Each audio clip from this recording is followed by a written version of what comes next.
A Still Forest Pool. By Ajahn Chah. Part 3. Our life is our practice. Meditation is not separate from the rest of life. All situations provide opportunity to practice, to grow in wisdom and compassion. Ajahn Chah teaches that the right effort for us is to be mindful in all circumstances without running away from the world, but to learn to act without grasping or attachment. Furthermore, he insists that the foundation of a spiritual life is virtue. Although virtue is neglected in our modern society, it must be understood and honored as a fundamental part of meditation. Virtue means taking care so that we do not harm other beings by thought, word, or deed. This respect and caring puts us into a harmonious relationship with all life around us. Only when our words and deeds come from kindness can we quiet the mind and open the heart. The practice of non-harming is the way to begin turning all life situations into practice. To further establish our lives on the middle way, Ajahn Chah recommends moderation and self-reliance. A life of excess is difficult soil for the growth of wisdom. To take care with the basics such as moderation in eating, sleeping, and in speech helps bring the inner life into balance. It also develops the power of self-reliance. Don't imitate the way others practice or compare yourself to them, Ajahn Chah cautions, just let them be. It is hard enough to watch your own mind, so why add the burden of judging others? Learn to use your own breath and everyday life as the place of meditation, and you will surely grow in wisdom. Meditation in action. Proper effort is not the effort to make something particular happen. It is the effort to be aware and awake in each moment, the effort to overcome laziness and defilement, the effort to make each activity of our day meditation. To grasp a snake. Our practice here is not to grasp anything, Ajahn Chah told a new monk. But isn't it necessary to hold on to things sometimes? The monk protested. With the hands, yes. But not with the heart, the teacher replied. When the heart grasps what is painful, it is like being bitten by a snake. And when, through desire, it grasps what is pleasant, it is just grasping the tail of the snake. It only takes a little while longer for the head of the snake to come around and bite you. Make this non-grasping and mindfulness the guardian of your heart, like a parent. Then your likes and dislikes will come calling like children. I don't like that, Mommy. I want more of that, Daddy. Just smile and say, sure, kid. But Mommy, I really want an elephant. Sure, kid. I want candy. Can we go for an airplane ride? There is no problem if you can let them come and go without grasping. Something contacts the senses, like or dislike arises, and right there is delusion. Yet with mindfulness, wisdom can arise in this same experience. Do not fear places where many things contact the senses, if you must be there. Enlightened does not mean being deaf and blind. Saying a mantra every second to block things out, you may get hit by a car. Just be mindful and do not be fooled. When others say something is pretty, say to yourself, it's not. When others say something is delicious, say to yourself, no, it's not. Do not get caught in the attachments of the world or in relative judgments. Just let it all go by. Some people are afraid of generosity. They feel that they will be exploited or oppressed, that they will not be properly caring for themselves. In cultivating generosity, we are only oppressing our greed and attachment. This allows our true nature to express itself and become lighter and freer. Virtue. There are two levels of practice. The first is the foundation, a development of precepts, virtue, or morality in order to bring happiness, comfort, and harmony among people. The second, more intensive and unconcerned with comfort, is the practice of Buddha Dharma directed solely toward awakening, toward the liberation of the heart. This liberation is the source of wisdom and compassion and the true reason for the Buddha's teaching. Understanding these two levels is the basis for true practice. Virtue and morality are the mother and father of the Dharma growing within us, providing it with the proper nourishment and direction. Virtue is the basis for a harmonious world in which people can live truly as humans, not animals. Developing virtue is at the heart of our practice. It is very simple. Keep the training precepts. Do not kill, steal, lie, commit sexual misdeeds, or take intoxicants that make you heedless. Cultivate compassion and a reverence for all life. Take care with your goods, your possessions, your actions, your speech. Use virtue to make your life simple and pure. With virtue as a basis for everything you do, your mind will become kind, clear, and quiet. Meditation will grow easily in this soil. The Buddha said, refrain from what is bad, do good, and purify the heart. Our practice, then, is to get rid of what is worthless and keep what is valuable. Do you still have anything bad or unskillful in your heart? Of course. So why not clean house? As true practice, this getting rid of bad and cultivating good is fine, but limited. Finally, we must step over and beyond both good and bad. In the end, there is a freedom that includes all and a desirelessness from which love and wisdom naturally flow. Right effort and virtue are not a question of what you do outwardly but of constant inner awareness and restraint. Thus, charity, if given with good intention, can bring happiness to oneself and others. But virtue must be the root of this charity for it to be pure. When those who do not understand the Dharma act improperly, they look left and right to make sure no one is looking. How foolish!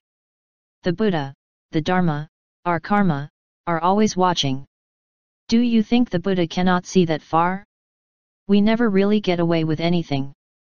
Take care of your virtue as a gardener takes care of trees. Do not be attached to big and small, important and unimportant. Some people want shortcuts, they say, forget concentration, we'll go straight to insight, forget virtue, we'll start with concentration. We have so many excuses for our attachment. We must start right here where we are, directly and simply. When the first two steps, virtue and right views, have been completed, then the third step, uprooting defilement, will naturally occur without deliberation. When light is produced, we no longer worry about getting rid of darkness, nor do we wonder where the darkness has gone. We just know that there is light. Following the precepts has 3 levels. The first is to undertake them as training rules given to us by our teachers. The second arises when we undertake and abide in them by ourselves. But for those at the highest level, the noble ones, it is not even necessary to think of precepts, of right or wrong. This true virtue comes from the wisdom that knows the 4 noble truths in the heart and acts from this understanding. The spiral of virtue, concentration, and wisdom. The Buddha taught a way out of suffering, the causes of suffering, in a practical path. In my practice, I just know this simple path: good in the beginning as virtue, good in the middle as concentration, good in the end as wisdom. If you carefully consider these 3, you will see that they actually merge into one. Let us then consider these 3 related factors. How does one practice virtue?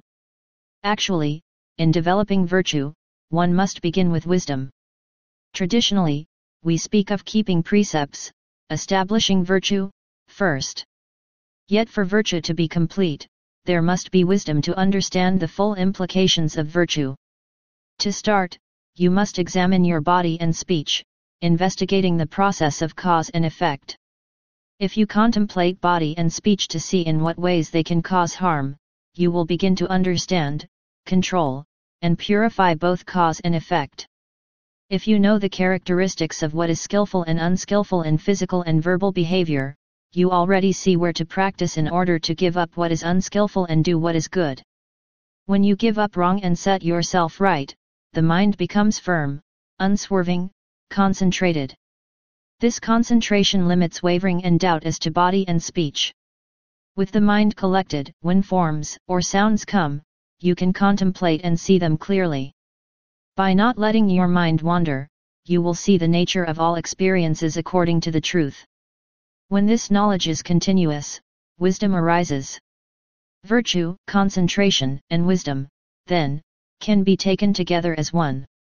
When they mature, they become synonymous. That is the noble path. When greed, hatred, and delusion arise, only this noble path is capable of destroying them. Virtue, concentration, and wisdom can be developed in support of each other, then, like a spiral ever revolving, relying on sights, sounds, smells, tastes, touches, and mind objects. Then whatever arises, path is always in control. If path is strong, it destroys the defilements greed, hatred, and ignorance. If it is weak, mental defilements can gain control, killing this mind of ours. Sights, sounds, and so on arise, and not knowing the truth of them, we allow them to destroy us. Path and defilement walk side by side in this way. The student of Dharma must always contend with both of them, as if there were two persons fighting. When the path takes control, it strengthens awareness and contemplation. If you are able to remain aware, defilement will admit defeat when it enters the contest again. If your effort is straight on the path, it keeps destroying defilement. But if you are weak, when path is weak, defilement takes over, bringing grasping, illusion, and sorrow. Suffering arises when virtues, concentration, and wisdom are weak. Once suffering has arisen, that which could have extinguished these sorrows has vanished. Only virtue, concentration, and wisdom can cause path to arise again. When these are developed, the path starts functioning continuously, destroying the cause for the arising of suffering in each moment and each situation. This struggle continues until one side conquers, and the matter can be brought to an end. Thus, I advise practicing unceasingly. Practice begins here and now. Suffering and liberation, the entire path, are here and now. The teachings, words like virtue and wisdom, only point to the mind. But these two elements, path and defilement, compete in the mind all the way to the end of the path. Therefore, applying the tools of practice is burdensome, difficult. You must rely on endurance, patience, and proper effort. Then true understanding will come about on its own. Virtue, concentration, and wisdom together constitute the path. But this path is not yet the true teaching, not what the teacher actually wanted, but merely the path that will take one there. For example, say you traveled the road from Bangkok to Wat Ba Pong, the road was necessary for your journey, but you were seeking the monastery, not the road. In the same way, we can say that virtue, concentration, and wisdom are outside the truth of the Buddha but are the road that leads to this truth. When you have developed these three factors, the result is the most wonderful peace. In this peace, sights or sounds have no power to disturb the mind. There is nothing at all left to be done. Therefore, the Buddha says to give up whatever you are holding on to, without anxiety. Then you can know this peace for yourself and will no longer need to believe anyone else. Ultimately, you will come to experience the Dharma of the Noble Ones. However, do not try to measure your development quickly. Just practice. Otherwise, whenever the mind becomes calm, you will ask, is this it? As soon as you think like this, the whole effort is lost. There are no signs to attest to your progress, like the one that says, this is the path to Wat Ba Pong. Just throw away all desires and expectations and look directly at the ways of the mind. What is natural? Claiming they want their practice to be natural, some people complain that this way of life does not fit their nature. Nature is the tree in the forest. But if you build a house, it is no longer natural, is it? Yet if you learn to use the tree, making wood, and building a house, it has more value to you. Or perhaps the dog is natural, running here and there, following its nose. Throw food to dogs and they rush to it, fighting each other. Is that what you want to be like? The true meaning of natural can be discovered with our discipline and practice. This natural is beyond our habits, our conditioning, our fears. If the human mind is left to so-called natural impulses, untrained, it is full of greed, hatred, and delusion and suffers accordingly. Yet through practice we can allow our wisdom and love to grow naturally until it blossoms in any surroundings. Moderation. 3 basic points of practice to work with are sense restraint, which means taking care not to indulge and attach to sensations, moderation in eating, and wakefulness. Sense restraint. We can easily recognize physical irregularities, such as blindness, deafness, deformed limbs, but irregularities of mind are another matter. When you begin to meditate, you see things differently. You can see the mental distortions that formerly seemed normal, and you can see danger where you did not see it before. This brings sense restraint. You become sensitive, like one who enters a forest or jungle and becomes aware of danger from poisonous creatures, thorns, and so forth. One with a raw wound is likewise more aware of danger from flies and gnats. For one who meditates, the danger is from sense objects. Sense restraint is thus necessary. In fact, it is the highest kind of virtue. Moderation in eating. It is easy to fast, more difficult to eat little or in moderation as a meditation. Instead of frequent fasting, learn to eat with mindfulness and sensitivity to your needs, learn to distinguish needs from desires. Pushing the body is not in itself self-torment. Going without sleep or without food may seem extreme at times, but it can have value. We must be willing to resist laziness and defilement, to stir them up and watch them. Once these are understood, such practices are no longer necessary. This is why we should eat, sleep, and talk little for the purpose of opposing our desires and making them reveal themselves. Wakefulness. To establish awareness, effort is required constantly, not just when you feel diligent. Even if you meditate all night at times, it is not correct practice if at other times you still follow your laziness. Constantly watch over the mind as a parent watches over a child. Protect it from its own foolishness, teach it what is right. It is incorrect to think that at certain times you do not have the opportunity to meditate. You must constantly make the effort to know yourself. It is as necessary as your breathing, which continues in all situations. If you do not like certain activities, such as chanting or working, and give up on them as meditation, you will never learn wakefulness. Rely on yourself.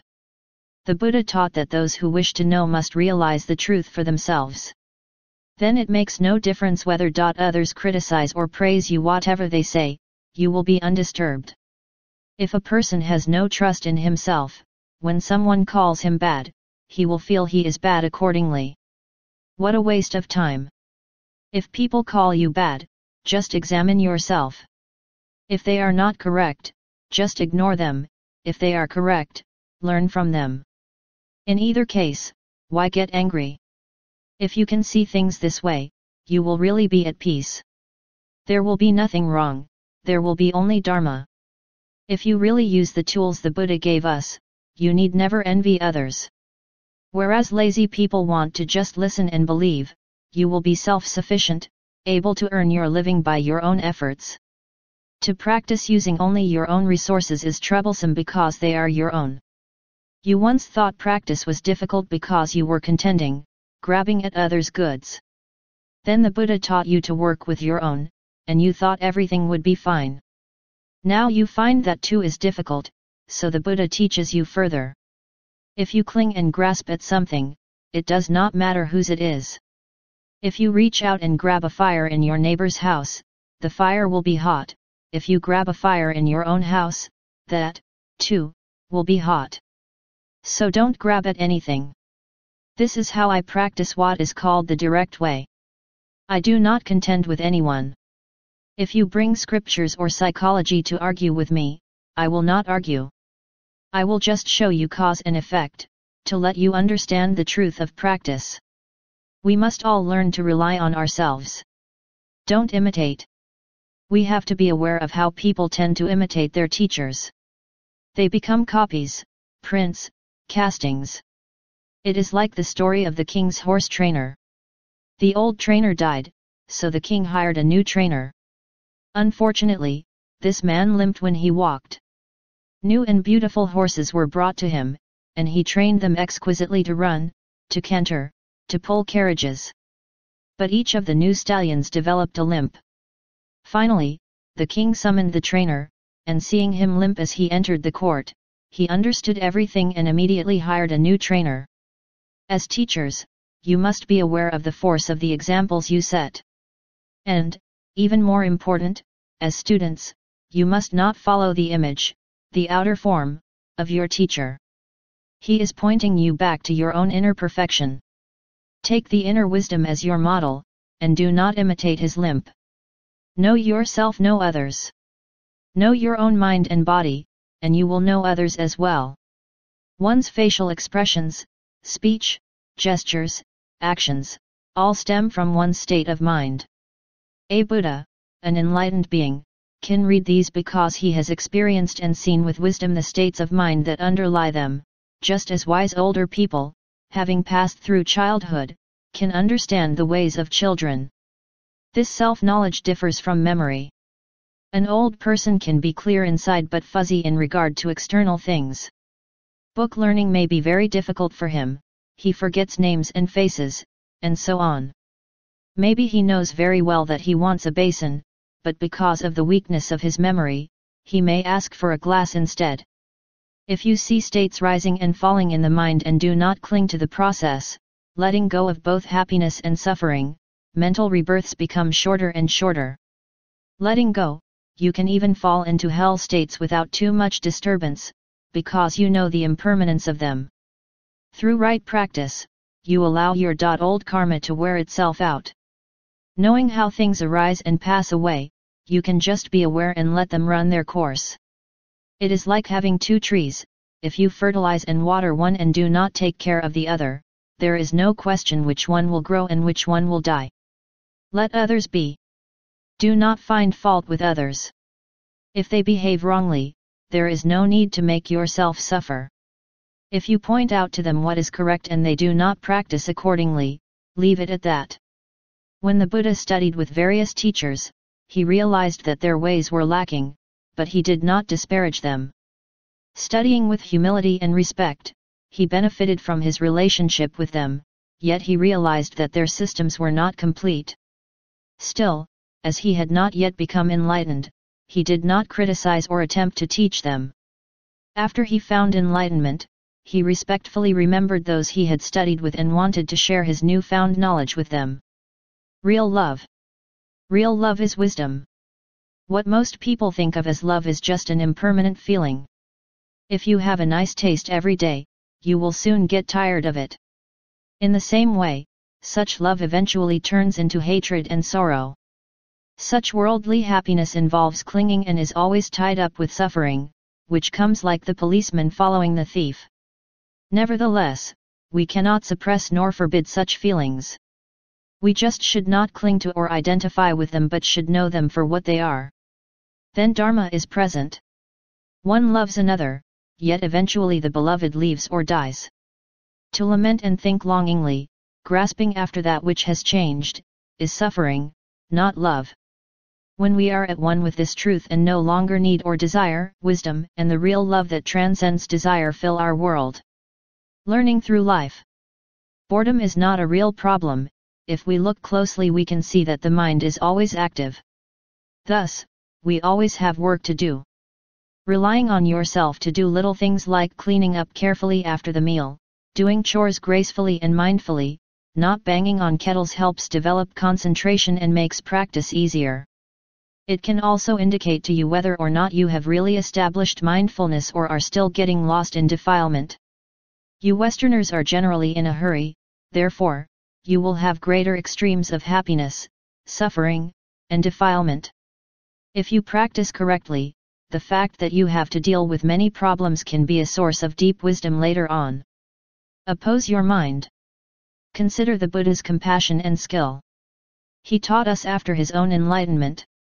Finished with his own business, he got involved in ours, teaching us all these wonderful means.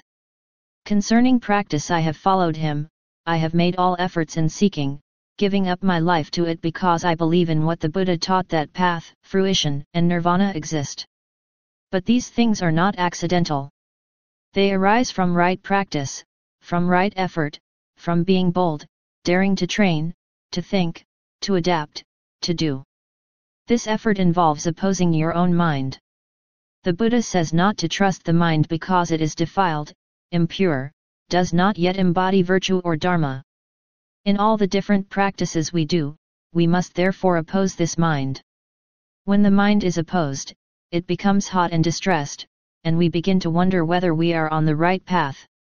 Because practice interferes with defilement, with desire, we suffer and may even decide to stop practicing.